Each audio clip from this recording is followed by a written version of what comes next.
Hi guys! I know it's been a while, but I moved into a new house and this is the first pour in my new studio. I haven't poured for a long time, maybe just once or twice this whole year, so I'm pretty excited to show you the results. This is a 10 by 20 gallery wrapped canvas, and my color today, that's the Artist Loft white mixed with Floetrol. Most of them are just mixed with Floetrol, except for the primary elements, which I used a little bit of Oatrol too. Now that's an Arteza color, an Arteza orange, and that's the iridescent Arteza orange. And then we have an Arteza, actually that's a primary elements peach, and then a primary elements poppy red. And then we have more of the Artist Loft white, and this is the Arteza yellow iridescent. And then this is the Deco Art 24 karat gold line, just mixed with Floetrol. And I put a good hefty little layer of that on the top. These layers are kind of sitting on top of each other in the cup. And this is Golden Fluids, Prussian blue, and then we have a primary element color here called Peacock Feathered. I love that color, it's really beautiful. And then Sap Green by Golden, and some more of the Artist Loft white. Just a good layer in there to cover up those colors, because I'm adding in sepia, Golden's sepia. And I have never used this color in any of my pours. I got this as a sample from the art store, so I thought I would try that out. And then I'm going to put a squirt of my cloud mixture. Little puddle of the 24 karat gold down. And then watch, this is just a dirty pour with some speed to it.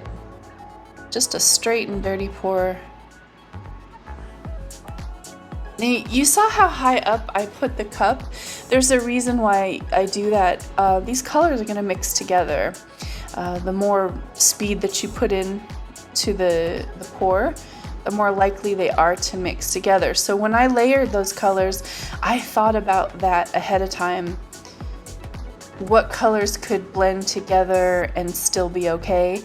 And if I was worried that they may cause a strange effect, then I put a layer of white in between those colors. So that's how I do that.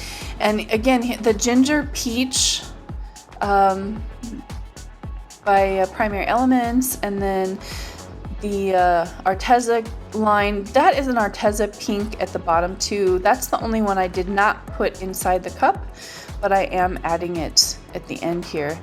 And then more of the sepia, more of the sap green on the left. Truthfully, I already had way enough paint, and that's a black right there. I already had enough paint, but I haven't poured in a long time, so I think I was scared that I didn't have enough. Actually though, I'm glad, because it ended up adding a lot of interest, having the contrast there of some of the more solid colors. I know you guys always hear me talk about the law of thirds, and one thing about composition with this painting or any painting is, when you're tilting, really think about the end result too. Of course, we have a lot of things to think about. You want to get enough paint off so it doesn't crack, and you want to preserve some of the, I love the middle of this painting, and I wanted to preserve some of it, so I'm definitely trying to preserve the really interesting effects and some of those big cells that occurred in the center.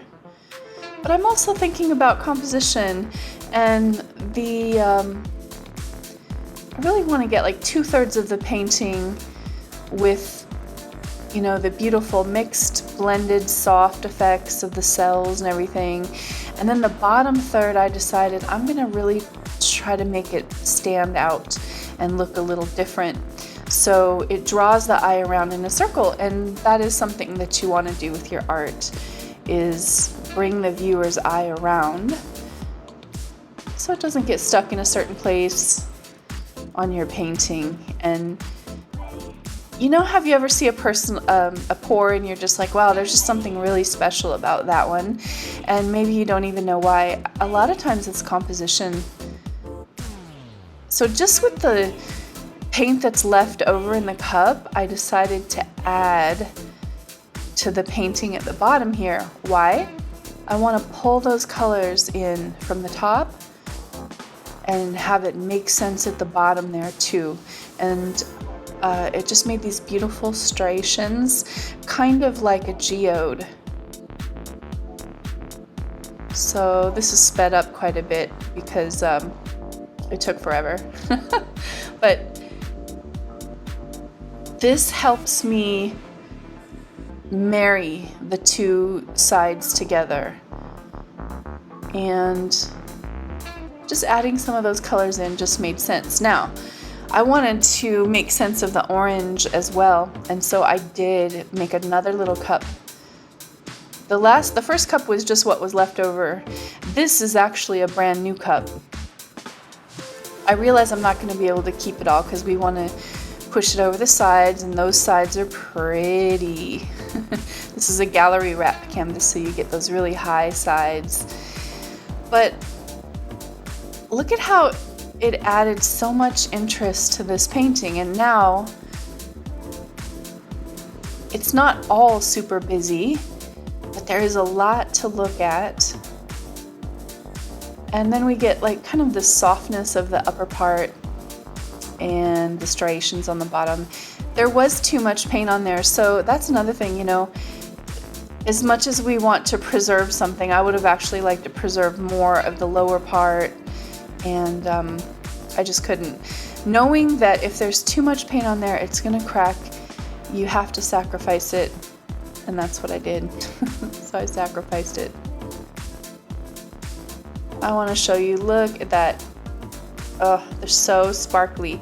So one of the reasons it's sparkly is all the primary elements, all the iridescent Arteza colors, and then the 24 karat gold, not only having that in a big layer in the cup, but pouring the whole pour into it, into that little puddle, really just spread those sparkles all through the painting.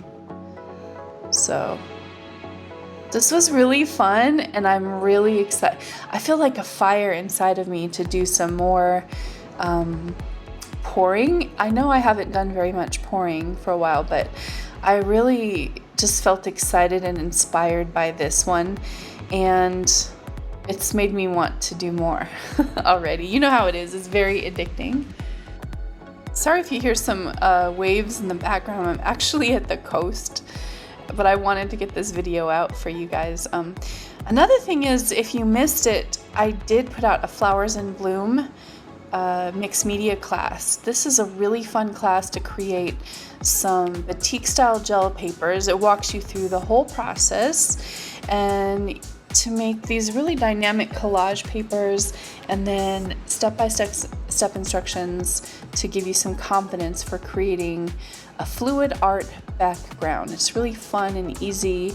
You can express your own unique style. I happen to make this beautiful vase with flowers and using embellishments like gold leaf and paints and pens. This is a really fun mixed media class, and you can see the link on how to take this class in the description box. And have you checked out Art Healing Hearts auctions with Sandra Lett and myself on Facebook? We have a huge auction group that is building, and we are doing the most amazing things over there.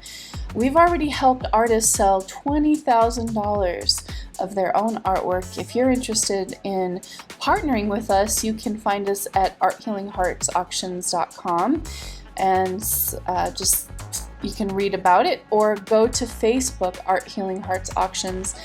People are selling out every single time we have a show, and it's just building and building. So it's a really cool art community, and I highly suggest that you join. If you're not an artist and you just want to buy some beautiful art, there's amazing art for sale. This is a really just a labor of love And Sandra and myself are absolutely thrilled to be able to offer these beautiful works of art to you and help artists sell their work. So thanks so much for joining me, you guys, today. I appreciate each and every one of you, and as always, I can't wait to make more art videos just for you.